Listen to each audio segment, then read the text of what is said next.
దేవుని ప్రియమైన బిడ్డలారా, ప్రభువైన యేసుక్రీస్తు వారి నామంలో మీ అందరికీ నా హృదయపూర్వకమైన వందనాలు చెల్లిస్తున్నాను. మీడియా ద్వారా ఈ దేవుని వాక్యాన్ని ఆలకిస్తున్న మీకు ప్రత్యేకమైన దైవాశీర్వాదములు కలుగునుగాక. అలాగే దేవుని బిడ్డలారా, ఈరోజు ధైర్యము తెచ్చుకొనుము అనే అంశం మీద మరికొద్ది మాటలు మనం ధ్యానం చేయబోతున్నాం. ఈ రెండవ భాగంలో దేవుని వాక్యానికి వెళ్ళే ముందుగా చిన్న ప్రార్థన చేసుకుందాం. దేవుని ఆత్మ సహాయాన్ని మనం కోరుకుందాం. దయచేసి ప్రార్థనలో విశ్వాసముతో ఏకీవిద్దాం.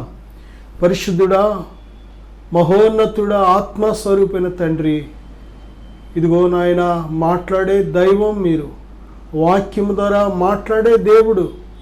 ప్రభా, మాతో మాట్లాడండి. ఈ వాక్యాన్ని ఆలకిస్తున్న, మీ స్వరము ఆలకిస్తున్న ప్రతి బిడ్డని ఇప్పుడే మీ స్వాధీనపరచుకోండి తండ్రి. వినే చెవి, గ్రహించే హృదయం దయచేయండి. వారిలో ఉన్న ప్రతి విధమైన బలహీనతను, పిరికితనాన్ని, భయాన్ని తొలగించండి.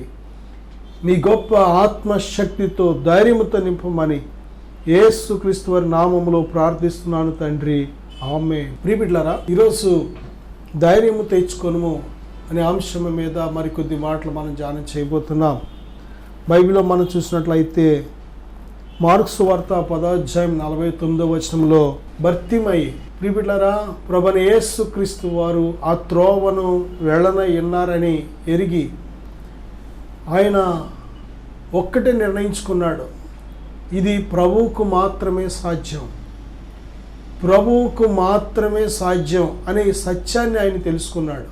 ప్రియ బిడ్డ, ప్రభువుకు మాత్రమే సాధ్యం అని నువ్వు తెలుసుకున్నట్లయితే అక్కడ మనం ఒక ప్రత్యేకమైన అంశాన్ని మనం తెలుసుకోవచ్చు. అదేమిటంటే, ఆయన ఆ త్రోవను వెళ్ళనై ఉన్నాడని తెలుసుకొని ఈరోజు ఎలాగైనా సరే ప్రభువు స్వస్థత పొందుకోవాలి, ప్రభువు దయచేసే స్వస్థత పొందుకోవాలి, ఈరోజుతో నా గుడ్డితనానికి ముగింపు కావాలి, ఈరోజు నుంచి నేను ఈ లోకాన్ని, వెలుగును, మనుషులు ఎలాగుంటారో, అసలు ఈ లోకం ఎలాగుంటుందో నేను చూడాలి అని ఒక నిర్ణయాన్ని చేసుకున్నాడు.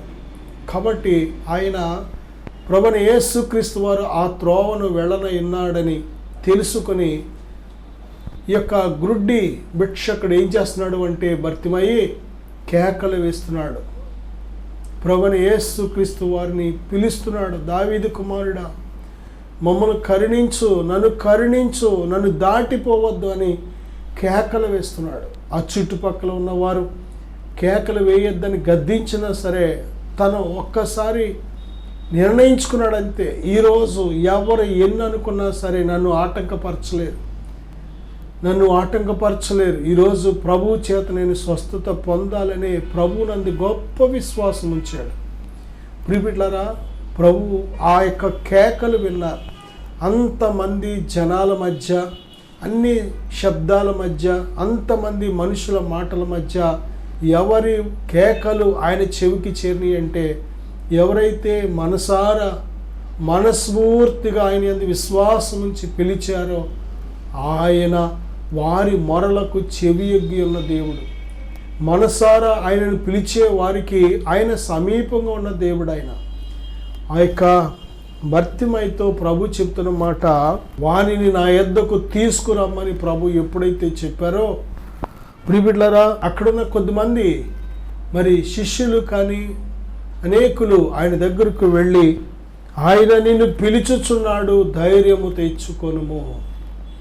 ప్రభువైన యేసుక్రీస్తు వారి దృష్టిలో మనం పడాలి. ప్రియ బిడ్డ, అంతవరకు కూడా ధైర్యం అనేది మన హృదయాలకు చేరలేదు. నిజమే, ధైర్యం లేక చాలా సంవత్సరాలు గుడ్డితనం చేత నలిగిపోయాడు ఆ భర్తిమయి.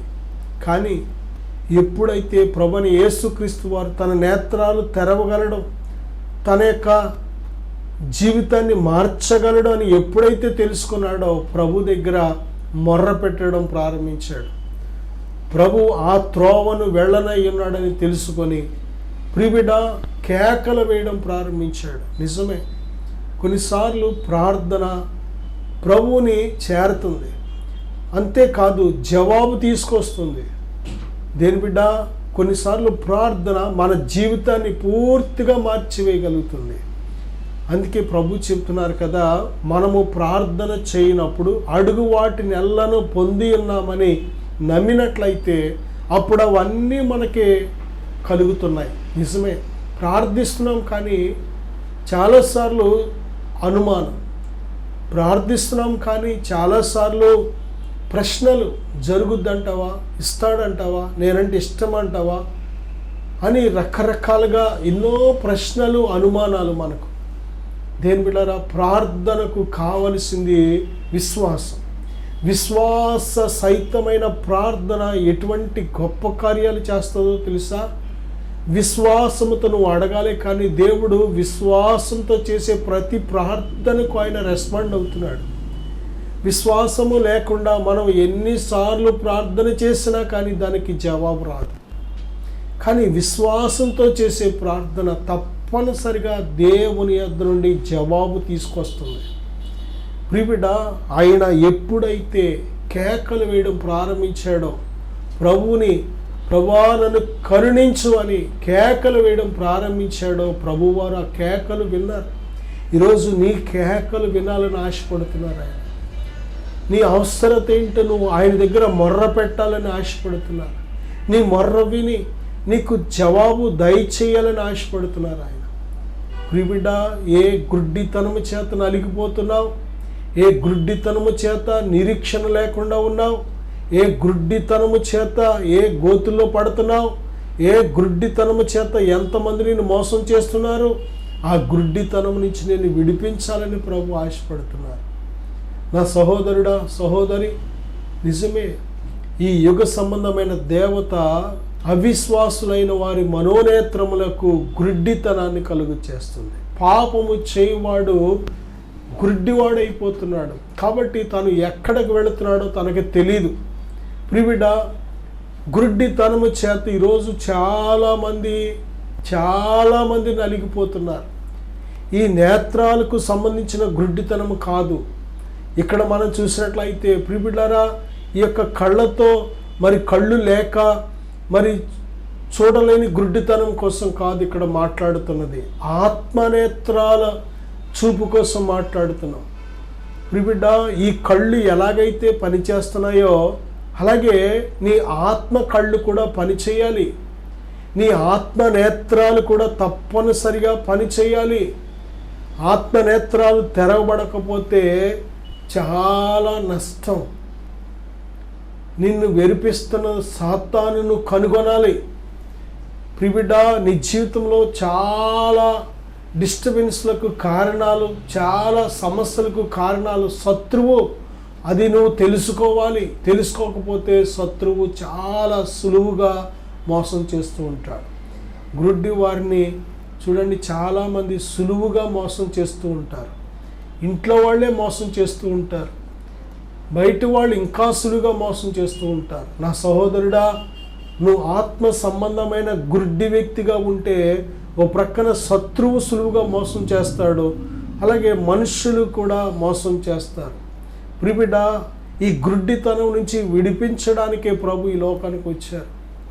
మన నేత్రాలు తెరిచి, ప్రియబిడ్డ, ఇన్ని సంవత్సరాలు ఏ విషయాలైతే నువ్వు చూడలేకపోయావో, ఏ విషయాలైతే నీకు అవసరమో ఆ విషయాలన్నీ కూడా చూచే గొప్ప ధన్యత ఇవ్వాలని ప్రభు ఆశపడుతున్నారు. ధైర్యం తెచ్చుకో. ఆయన నీ గుడ్డితనం నుంచి విడిపించే దేవుడు. ఆయన వాక్యము నీ పాదములకు దీపం వలె పనిచేస్తూ ఉంటుంది, నీ త్రోవకు వెలుగు వలె పనిచేస్తూ ఉంటుంది. నా సహోదరుడా, దేవుని వాక్యము వెల్లడి ఎగుట తోడనే వెలుగు కలుగుతుంది. ఆయన వాక్యము గ్రహించినట్లు దేవుడు మన నేత్రాలు తెరిచే దేవుడు. ఆయనకు మాత్రమే సాధ్యం. మన నేత్రాలు తెరవబడకపోతే మన ఆత్మీయ జీవితం అంధకార సంబంధమైన గుడ్డితనంలోకి వెళ్ళిపోతూ ఉంటుంది. చాలా జాగ్రత్త. ప్రియబిడ్డ, యోహాను సువార్త 16వ అధ్యాయం 33వ వచనంలో, లోకములో మీకు శ్రమ కలుగును, అయినను ధైర్యము తెచ్చుకొనుడి, నేను లోకమును జయించి ఉన్నాను అని ప్రభు చెబుతున్నారు. ఆయన యందు మనకు సమాధానం కలుగునట్లు, ప్రభువును బట్టి మనం ఏమాత్రం అభ్యంతర పడకుండానట్లు ప్రభు ముందుగానే ఈ గొప్ప సత్యాన్ని మనకు ఈ గొప్ప సత్యాన్ని దేవుడు మనకు బయలుపరుస్తున్నారు. లోకములో మనకు శ్రమ కలుగుతుంది. ప్రియబిడ్డ, నిజమే, ఈ లోకంలో మనం ఉన్నాం. ఈ లోకము శ్రమలతో నిండిన లోకం. ఈ లోకమే ప్రతికూలమైన లోకం. ఈ లోకమంతా కూడా భయంకరమైన శోధనతో నిండిన లోకం. ఈ లోకమంతా దుష్టుని యందు ఉన్నది. ఈ లోకము ఏమాత్రము కూడా పరిశుద్ధులైన వారికి, నీతిమంతులైన వారికి, భక్తులైన వారికి, విశ్వాసులైన వారికి యోగ్యమైనది కాదు. దేని బిడ్డలారా, కాబట్టి ఈ లోకంలో తప్పనిసరిగా శ్రమ కలుగుతుంది. నీతిమంతులకు శ్రమ కలుగుతుంది, పరిశుద్ధులకు శ్రమ కలుగుతుంది, విశ్వాసులకు శ్రమ కలుగుతుంది. విశ్వాసం దానికి ఉన్న ప్రత్యేకమైన లక్షణం ఏంటంటే శ్రమను ఆకర్షిస్తూ ఉంటుంది, శ్రమను తిరస్కరించదు, శ్రమ వచ్చినా సరే ఎదురు పెడుతూ ఉంటుంది. ప్రియబిడ్డ, నిజమే, ఈరోజు మనం నేర్చుకోవాల్సిన గొప్ప సత్యం ఏమిటంటే ప్రభువైన యేసుక్రీస్తు వారు మనకు ఒక మాదిరి. మన ముందు నడిచి ఆయన వెళ్ళారు. ఆయన మనకు ఒక మాదిరి చూపించారు. ఏంటి ఆ మాదిరి అంటే శ్రమలు అనే మార్గము గుండా వెళ్ళవలసి వచ్చింది. ఆయన సిలువను ఎత్తుకున్న మనము కూడా తప్పనిసరిగా ఈ శ్రమ అనే మార్గం గుండా మనం కూడా ప్రయాణం చేయాలి. శ్రమ లేకపోతే మనం సంపూర్ణులు కాలేం. శ్రమ లేకపోతే దేవుని స్వరూపం మనలో ఏర్పడదు. శ్రమ లేకపోతే ఓర్పు అనేది మనకి రాదు. శ్రమ లేకపోతే దేవుని చిత్తం మనం గ్రహించలేం. శ్రమ లేకపోతే శుద్ధ సువర్ణం వలె మనం మారలేం. శ్రమ లేకపోతే దేవుని సంపూర్ణత్వంలోకి మనం ప్రవేశించలేం. శ్రమ లేకపోతే పరలోక రాజ్యం మనం చేరలేం. ప్రియబిడ్డ, శ్రమ తప్పనిసరిగా అవసరం. మనలను దిద్దేదే శ్రమ, మనలను క్షేమకరంగా భద్రపరిచేదే శ్రమ, దేవుని సంపూర్ణ చిత్తంలోకి మనల్ని నడిపించేది శ్రమ. శ్రమ ద్వారా మేలు కలుగుతుంది మనకి. శ్రమ మనకు శత్రువు కాదు. శ్రమ ద్వారా దేవుడు తన సంపూర్ణ చిత్తాన్ని మన జీవితంలో నెరవేరుస్తున్నాడు. యోసేపు జీవితంలో దేవుడు ఉన్నతమైన ఉద్దేశం కలిగి ఉన్నాడు. అనేకుల మీద అధికారిగా చేయబోతున్నాను అని దేవుడు ముందుగానే వాగ్దానం చేశాడు. కానీ ఆ వాగ్దానం పొందుకోవాలి అంటే అంత ఈజీగా లేదు ఆ ప్రయాణం, అంత సులువుగా లేదు ఆ ప్రయాణం. ప్రియబిడ్డలారా, దేవుడు యోసేపు పట్ల కలిగిన ఆ ప్రణాళిక, ఆ ఉద్దేశం, ఆ దర్శనం నెరవేరడానికే ఆ వెళ్ళిన ప్రయాణం కానీ మనం చూస్తే ఆశ్చర్యమేస్తూ సొంత అన్నలే పగబట్టి ఆ యొక్క తమ్ముడిని చంపాలని గోతులో వేయడం అనేది అసలు దేవుని ప్రణాళికలో ఒక పార్ట్. అది ప్రియబిడ్డలారా, మళ్ళీ గోతులోంచి తీసి సొంత తమ్ముడే బయట వారికి, పరాయి వారికి అమ్మేయాలి అనేది చాలా విచారకరమైనది, చాలా బాధ కలిగించేది. మనుషులు అమ్మేస్తున్నారు అంటే బయట వారు ఎంతోమందిని చూడండి, అమ్మాయిల్ని అమ్మేస్తున్నారు, చిన్నపిల్లల్ని అమ్మేస్తున్నారు. రకరకాలుగా ఈ హ్యూమన్ ట్రాఫికింగ్ అనేది, లేక ఈ మనుషుల్ని అమ్మడం, కొనడం అనేది జరుగుతుంది ఈ ప్రపంచం మీద. పశువుల కంటే హీనంగా మనుషుల పట్ల ప్రవర్తించే తీరు చాలా దుఃఖాన్ని, బాధను కలిగించే విధానం. చూడండి, ఆ యొక్క యాకోబు కుమారులు తన సొంత తమ్ముడే ఏం చేశారు అంటే అమ్మేశారు. ఆ యొక్క కొనుక్కున్న వ్యక్తి తన ఇంటిలో వెట్టి చాకరీ చేయించుకుంటూ ఉండేవాడు. కానీ దేవుడు ఆయనకు తోడుగా ఉండడం వల్ల దేని బిడ్డలారా, ఆ ఇంటి పెత్తనం అంతా కూడా యోసేపుకి ఇవ్వడం జరిగింది. అక్కడ కొంచెం సుఖపడ్డాడు అనేటప్పటికీ ఆ యజమానురాలు మళ్ళీ దేని బిడ్డలారా కన్ను వేసి యోసేపు జీవితాన్ని పాడు చేయాలి, యోసేపు జీవితాన్ని అపవిత్రపరచాలి, వాడుకోవాలనే దురుద్దేశంతో ఆవిడ ప్రయత్నించినప్పుడు యోసేపు అటువంటి పాపిష్టి పనులకు ఏమాత్రం అవకాశం ఇవ్వలేదు. అంతేకాదు, దూరంగా పారిపోయాడు. బైబిల్ చెప్పింది, జారత్వమునకు దూరముగా పారిపోండి. నిజంగా దేవుని వాక్యాన్ని ఎంత చక్కగా ఆయన అనుసరించాడు. యోసేపు అటువంటి యవ్వన వయసులో రోషము కలిగిన భక్తి చేశాడు. తన పరిశుద్ధతను కాపాడుకున్నాడు. దేవుని చిత్తం నెరవేరడానికి ఎప్పుడూ సిద్ధంగా ఉన్నాడు. నిందలు వచ్చినా సరే, అవమానం వచ్చినా సరే, ప్రియబిడ్డలారా, ఏ పాపము చేయకపోయినా ఆయన పాడు చేయడానికి ప్రయత్నించాడు అని ఆ యొక్క యజమానురాలు ఎప్పుడైతే ఆయన మీద తప్పుడు నేరాన్ని మోపి జైల్లో వేయించిందో చూడండి ఎంత బాధ. ఏ పాపము చేయకపోయినా ఆయన జైల్లో ఆ జైలు జీవితాన్ని అనుభవించవలసి వచ్చింది. చూసారా, ఇది చాలా బాధ కలిగించే విషయం. దేవుడు తన చిత్తాన్ని నెరవేర్చడానికి ఆయన నడిపించే ప్రయాణం అది చాలా మన యొక్క శక్తి సామర్థ్యతల చేత ఏమాత్రం ఆ యొక్క ప్రయాణాన్ని మనం చేయలేం. ప్రియబిడ్డలారా, యోసేపు ఆ జైలులో భయంకరమైన ఆ యొక్క తీవ్రమైన జైలులో మరి కఠినమైన బాధ అనుభవిస్తున్నాడు. అలాగని దేవుణ్ణి ఎక్కడ అపార్థం చేసుకోలేదు, దేవునికి దూరం అవ్వలేదు, ప్రార్థన చేయడం మానలేదు, దేవునితో సహవాసాన్ని ఏమాత్రము కూడా నిర్లక్ష్యం చేయలేదు, దేవునిని విడిచిపెట్టలేదు. దేవుని నువ్వు విడిచిపెట్టకుండా ఉంటే చాలు, దేవునిని నువ్వు మర్చిపోకుండా ఉంటే చాలు, దేవుని సన్నిధిలో నువ్వు నమ్మకంగా జీవిస్తే చాలు. దేవుని చిత్తం ఆయన సమస్తాన్ని సమకూర్చి నీకు మేలు కలగడానికి జరిగిస్తూ ఉంటాడు. నా సహోదరుడా, సహోదరి, యోసేపు జీవితం ఎంత అద్భుతకరమైన ప్రయాణం చేసిందో అంత శ్రమే, నింద, శ్రమ, ఆకలి దప్పులు, వెట్టి చాకరి అయిన వారికి, ప్రేమించిన వారికి దూరంగా తన జీవితం.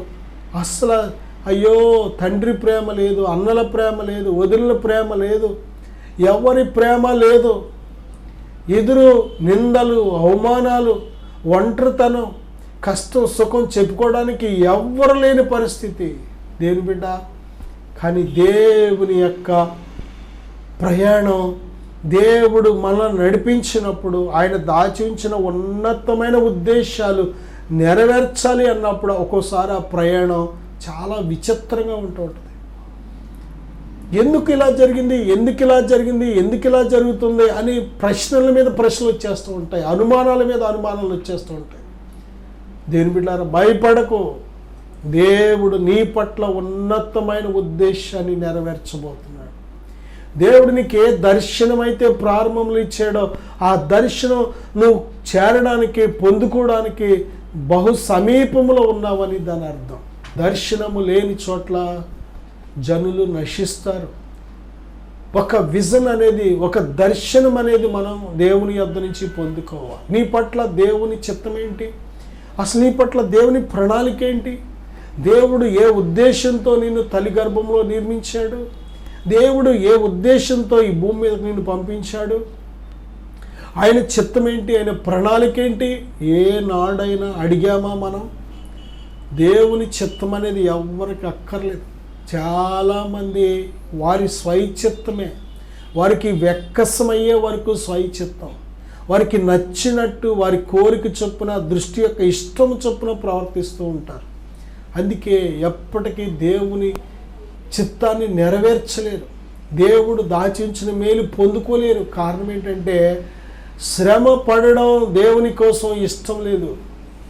మనుషులు ఎప్పుడు కూడా క్షేమము, సుఖము, లగ్జరీ, సుఖకరమైన జీవితాన్నే కోరుకుంటున్నారు. బైబిల్ చెప్తుంది. దేని బిడ్డారా, దేవుడు నీ జీవితంలో ఆయన చిత్తాన్ని ఒక్కసారి ప్రారంభించారంటే అందులో ఇరుకుంటుంది, ఇరుకులో విశాలత కూడా ఉంటుంది, మర్చిపోవద్దు. అటువంటి శ్రమల మధ్య కూడా దేవుడు ఆదరించాడు యోసేపుని. ప్రియబిడ్డ, శ్రమ తప్పనిసరిగా దేవుని పిల్లలకు మనం నేర్చుకోవాల్సిన, గుర్తించుకోవాల్సిన మాట ఏంటంటే శ్రమ వస్తుంది. నువ్వు దేవుని బిడ్డవు అయినంత మాత్రాన సాతాను నిన్ను ముట్టడని అర్థం కాదు. దేవుడే కొన్నిసార్లు ఆయన ప్రణాళిక నెరవేర్చడం కోసం, ఆయన చిత్తం నెరవేర్చడం కోసం, ఆయన నామం ఘనపరచబడడం కోసం, నిన్ను హెచ్చించడం కోసం, నిన్ను ఉన్నతమైన స్థానంలో నిలబెట్టడం కోసం కొన్నిసార్లు శ్రమకు దేవుడే పర్మిషన్ ఇస్తూ ఉంటాడు. దేవుడు పర్మిషన్ ఇవ్వకుండా శ్రమలు నువ్వు తెచ్చుకుంటే, సాతాన్ని నువ్వు అనుమతిస్తే దేవుని శక్తి, దేవుని కాపుదల ఉండదు. కానీ నువ్వు ఏ పాపము చేయకపోయినా, నువ్వు నీతిగా బ్రతుకుతుంటే, నువ్వు యథార్థంగా బ్రతుకుతుంటే, విశ్వాసము భయభక్తులు కలిగి బ్రతుకుతుంటే, శ్రమ వచ్చిందనుకో సంపూర్ణమైన బాధ్యత దేవుడు తీసుకుంటున్నాడు. తన శక్తిని నీకు సప్లై చేస్తున్నాడు. ఆ శోధన జయించడానికి, ఆ శ్రమను జయించడానికి, ఆ ఇబ్బందిని జయించడానికి. అంతేకాదు అందులోంచి బయటపడే మార్గాన్ని కూడా దేవుడు మనకు చూపెడుతూ ఉంటాడు. హల్లెలూయా. దేని ప్రియబిడ్డ, భయపడకు, శ్రమలు చూసి భయపడకు, ధైర్యం తెచ్చుకో. దేవుడు మనకు ఒక మాదిరి చూపించారు. ఇదిగో లోకాన్ని నేను జయించాను. దేవుడు జయించి చూపించాడు. చాలామంది అంటూ ఉంటారు, ఆయన అంటే దేవుడు అండి, మనం మనుషులం కదా. అవును, ఆయన దేవుడే. కానీ మనకు మాదిరి చూపించడం కోసం, మనము జయించగలమని మనకు సంపూర్ణమైన నిర్ధారణ ఇవ్వడం కోసం ఆయన సంపూర్ణమైన మానవుడిగా ఈ లోకానికి వచ్చాడు. మనలాంటి బలహీనమైన శరీరాన్ని ఆయన ధరించుకున్నాడు. మనవలే బలహీనతల చేత ఆయన కూడా శరీరంలో, దేని బిడ్డారా, ఆయన కూడా సేమ్ మనలాగే ఆకలి, దప్పిక, మనలాగే నింద, అవమానం,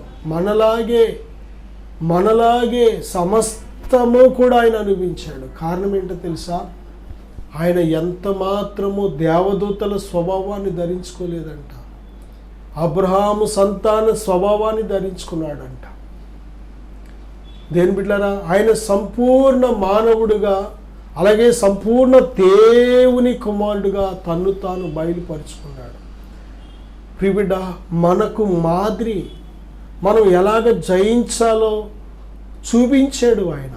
నేను లోకమును జయించి ఉన్నానని ప్రభు స్పష్టంగా చెబుతున్నారు. ఇదిగో నా యందు మీకు సమాధానం కలిగినట్లు, అభ్యంతర పడకుండా ఉండినట్లు ప్రభు చెప్తున్నారు. లోకములో మీకు శ్రమ కలుగును, అయినను ధైర్యము తెచ్చుకోండి. చాలాసార్లు శ్రమ వచ్చిందంటే ఎందుకు వచ్చింది ఏమైపోతుంది అని కంగారు పడిపోతూ ఉంటాం. శ్రమ వచ్చినప్పుడు ఎన్ని ప్రశ్నలు వచ్చేస్తూ ఉంటాయి. క్షేమము కలిగినప్పుడు ప్రశ్నలు రావు, సుఖంగా ఉన్నప్పుడు ప్రశ్నలు రావు. శ్రమ వచ్చినప్పుడు ఎన్ని ప్రశ్నలు వచ్చేస్తాయి. ఎవరైనా మనకి చేతబడి చేసేసారేమో, ఎవరైనా మనకి విరోధంగా ఏదైనా చేసేసారేమో, లేకపోతే మనుషుల ఘోష ఎక్కువ మనకు తగిలేస్తుందేమో. ఎన్ని రకాలుగా ఆలోచనలు వస్తూ ఉంటాయో. ఎక్కడో ఏదో తేడా చేసేమేమో, మనం ఎక్కడో మొత్తం మీద చేయకూడని పని ఏదైనా చేసేమేమో. ఎన్ని రకాల అనుమానాలు, ప్రశ్నలు. శ్రమ వచ్చేటప్పటికి మన భక్తి మీద మనకు ప్రశ్న, అనుమానం, మన విశ్వాసం మీద మనకు అనుమానం, మన యొక్క నీతిలో మనకి అనుమానం, మన యథార్థ జీవితం మీద మనకు అనుమానం. శ్రమ వచ్చిందంటే కంగారు పడిపోతూ ఉంటాం. శ్రమ ఏమీ చేయలేదు, శ్రమ మేలు చేసి వెళ్తుంది అంతే. దేవుని పిల్లలకు వస్తున్న ప్రతి శ్రమ కూడా మేలు మేలు మేలు చేయడానికే దేవుడు సమస్తాన్ని సమకూర్చి జరిగిస్తున్నాడు. మర్చిపోవద్దు. నా సహోదరుడా, ధైర్యంగా ఉండు. శ్రమ పడిన పిమ్మట శుద్ధ సువర్ణము వలె మనం ఉంటాం. మనుషుల దృష్టిలో కాదు, దేవుని దృష్టిలో ఒక వ్యక్తి పేదవాడిగా ఉన్నా సరే పరలోక రాజ్యానికి అర్హుడు, దేవునికి స్నేహితుడు. ఒక వ్యక్తి అనారోగ్యంతో ఉన్నా సరే పరలోక రాజ్యానికి వారసుడు, సర్వోన్నతుడే, దేవునికి స్నేహితుడు. దేవునితో మనకున్న ఈ సహవాసాన్ని ఏమాత్రం కూడా మనం పోగొట్టుకోం. వస్తాయి, శ్రమ వస్తుంది, అది ఏ రూపంలోనైనా వస్తుంది. కానీ అది నీ ఆత్మను టచ్ చేయలేదు, అది నీ ప్రాణాన్ని టచ్ చేయలేదు, నీ తల వెంట్రుక కూడా రాలదు. కొద్ది కాలము శ్రమ పడిన పిమ్మట ఆయనే మనలను సంపూర్ణులుగా చేస్తాడు. ఆయన మనలను హెచ్చించినట్లు, తగిన కాలమందు మనల్ని హెచ్చించినట్లు ఆయన బలిష్టమైన చేతి కింద దీన మనస్కులుగా ఉండమని దేవుడు చెబుతున్నాడు. తగ్గించుకో. శ్రమ వచ్చినంత మాత్రాన్ని విడిచిపెట్టుకో. తిరుగుబాటు చేయకు దేవుడి మీద. శ్రమ వచ్చినంత మాత్రాన్ని దేవుని దూషించుకో. శ్రమ వచ్చినంత మాత్రాన దేవుని విడిచిపెట్టేయకు. శ్రమ వచ్చినంత మాత్రాన దేవుని అపార్థం చేసుకోకు. సాతాను చేసే పనంతా అదే. సాతాను గుసగుస అంతా అదే. ఎందుకు? దేవునికి ఏం చేశాడు? ఇంత ప్రార్థన, ఇంత ఉపవాసం, ఇంత భక్తి, ఇంత క్రమంగా దేవుని మందిరానికి వెళతావు, ఏం చేశాడు నీకు దేవుడు అనే ఈ ప్రశ్నే గుసగుస అత్తవాని చెవిలో హృదయంలో చెబుతూ ఉంటాడు. నమ్మద్దు. దేవుని చేత మేలే కాదు, శ్రమను కూడా ఒక్కోసారి ఆయన అనుమతిస్తే మనం నిలబడాలి. ఒక విశ్వాసి, ఫుల్ టైం విశ్వాసి, దేవునికి ఇష్టమైన వారు ఎవరంటే ఫుల్ టైం విశ్వాసి. మనకు తెలుసు ఫుల్ టైం జాబా, పార్ట్ టైం జాబ్ అంటూ ఉంటారు. పార్ట్ టైం జాబ్కి జీతం తక్కువ, విలువ తక్కువ. ఫుల్ టైం జాబ్కి జీతం ఎక్కువ, దేని బిడ్డారా విలువ ఎక్కువ. చూడండి, ఫుల్ టైం విశ్వాసి అంటే సుఖములోనే కాదు, శ్రమలో కూడా నమ్మకంగా ఉంటాడు. అన్నీ ఉన్నప్పుడు, అన్నీ బాగున్నప్పుడు, అన్నీ క్షేమంగా, సంతోషంగా, సజావుగా సాగుతున్నప్పుడే కాదు, ప్రతికూల పరిస్థితులు ఎదురవుతున్నప్పుడు, ఇబ్బంది పరిస్థితులు ఎదురవుతున్నప్పుడు, ఇష్టం లేని పరిస్థితులు ఎదురవుతున్నప్పుడు, ప్రతికూలమైన పరిస్థితులు ఎదురవుతున్నప్పుడు కూడా నిలబడతాడు. అది ఫుల్ టైం విశ్వాసకుండే లక్షణం. పార్ట్ టైం విశ్వాసకుండే లక్షణం ఏంటంటే అన్నీ మంచిగా, క్షేమంగా, సుఖంగా అనుకున్నట్టు జరిగితేనే భక్తి, దేవుడు, ప్రార్థన, విశ్వాసం, ఉపవాసం. ఒకళ్ళు ఏమాత్రం అనుకున్నట్టు జరగకపోతే, ఏమాత్రం వాళ్ళు కోరిన సుఖం వారికి అందకపోతే, ప్రభువు నిమిత్తము, ఆయన వాక్యము నిమిత్తము, ఆయన నామము నిమిత్తము ఏమాత్రం చిన్న శ్రమ వచ్చిందంటే వెంటనే బెదిరిపోతారు, వెంటనే విడిచిపెట్టేస్తారు, వెంటనే దేవుని దూషించేస్తారు. ఇది పార్ట్ టైం బిడ్డల లక్షణాలు ఇవన్నీ. నా సహోదరుడా, ఎలా ఉన్నావు? ఫుల్ టైం విశ్వాసిగా ఉన్నావా? పార్ట్ టైం విశ్వాసిగా ఉన్నావా? దేవుడు కోరేది ఫుల్ టైం.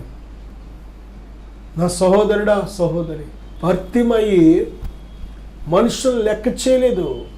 దేవుడు జవాబిచ్చే దేవుడు. ఆయనకి ఇది సాధ్యం అని ఎప్పుడైతే తను గ్రహించాడో, విశ్వాసంతో దేవుని చెవిని చేరే వరకు కేకలు వేయడం ప్రారంభించాడు. దేవుడు చెప్పాడు, ధైర్యం తెచ్చుకో, ధైర్యంగా ఉండు, ఆయన నిన్ను పిలుస్తున్నాడు అని. ఆ గొప్ప మాట ఎప్పుడైతే విన్నాడో ప్రభు దగ్గరికి చక్కగా గంతులు వేస్తూ వచ్చేసాడు. ప్రభు వెంటనే ఎప్పుడైతే చూపించారో సాక్షిగా మారిపోయింది తన జీవితం. దేవుని బిడ్డ, అలాగే ప్రభు చెప్తున్నారు, లోకంలో శ్రమ వస్తుంది, కానీ శ్రమ వచ్చినప్పుడు ధైర్యంగా ఉండవు. శ్రమ నేనేమి చేయలేదు, ప్రభు నీకు తోడుగా ఉన్నాడు. ఎందుకు భయపడుతున్నావు? ప్రభు నిన్ను లేవనెత్తుతున్నాడు. ప్రభు నిన్ను నీ తల ఎత్తబోతున్నాడు. ప్రభు నీ కన్నిటిని, దుఃఖాన్ని నాట్యంగా, సంతోషంగా మార్చబోతున్నాడు. భయపడకు. ప్రార్థన చేద్దాం, విశ్వాసంతో ప్రార్థన చేద్దాం. ప్రభువా, ఈ ప్రార్థనలు ఎక్కిపిస్తున్న ప్రతి బిడ్డను దీవించు నాయన. వారు లేవనెత్తండి ప్రభువా. కావలసిన ధైర్యాన్ని, శక్తిని బిడ్డలకు దయచే తండ్రి. నీ ఆత్మశక్తితో నింపండి. గొప్ప సాక్షులుగా బిడ్డలు సిద్ధపరచండి నాయనా. వారి పరిస్థితులను మార్చగలిగిన దేవుడు. సమస్తము చూస్తున్నావు, వింటున్నావు, గ్రహిస్తున్నావు నాయన. మీ సన్నిధిలో కడ వరకు నమ్మకస్తులుగా ఉండుటకు సహాయం దయచేయమని యేసుక్రీస్తు వారి నామములో ప్రార్థిస్తున్నాను తండ్రి. ఆమేన్. God bless you.